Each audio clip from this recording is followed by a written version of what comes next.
So this is Andrew Goodman of Page Zero Media here at Search Engine Strategies 2008. We've just come out of a session, Igniting Viral Campaigns. I'm with Jennifer Laycock of Search Engine Guide. I'll start with a story. It has nothing to do with this.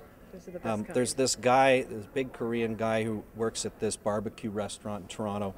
I call him the confiding guy. He takes my order by coming around the counter and then see how close we are, so he'll be like, okay, brother, is that going to be a rice or potatoes? And it's like a big secret. So the big secret of internet marketing for small business is that obviously small businesses have limited funds. What do you think is probably the best idea you can think of to make the most of those dollars?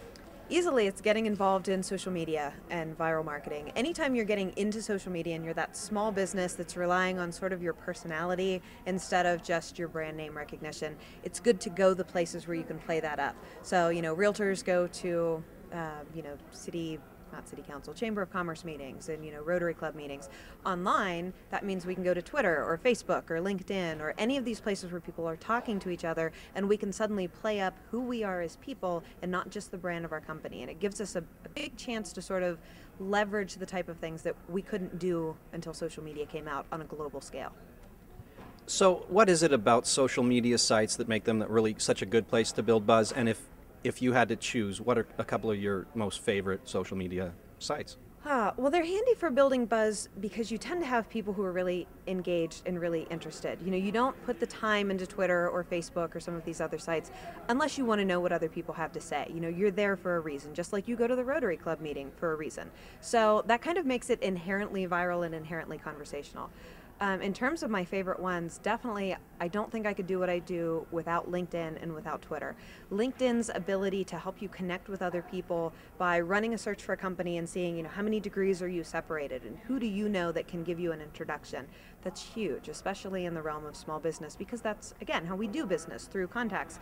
Twitter is just such a great way to go and learn what are people talking about, sort of the short little snippets of what interests them and what sparks those passion points. So it's a great way to sort of get your finger on the pulse of your vertical or of your community online. So just reaching out directly to people. So one more question here on the people we really want to reach to create buzz, relevant bloggers, those smart people who are going to spread the word about you, and hopefully it will continue from there. You had some interesting, like almost a checklist of things to do before you go out pitching. Mm-hmm. What are some of your 2 or 3 favorite points from that list about what you need to do first before you go ahead and bother people? My absolute biggest ones are, one, you need to read a blog before you pitch it. 4 or 5 posts, preferably not the most recent ones, just to give you a feel for sort of the personality of the writer, because you can kind of play your pitch off of that. Another one is taking the time to make everything personal. You're asking someone to give something to you. So respect their time by addressing them by name, being personal in your message, and keeping it nice and short and relevant. You don't send press releases to bloggers, you send interesting stories and interesting opportunities to them. Well, there you have it. Thanks very much, Jennifer Laycock. I'm Andrew Goodman, Search Engine Strategies, San Jose, 2008.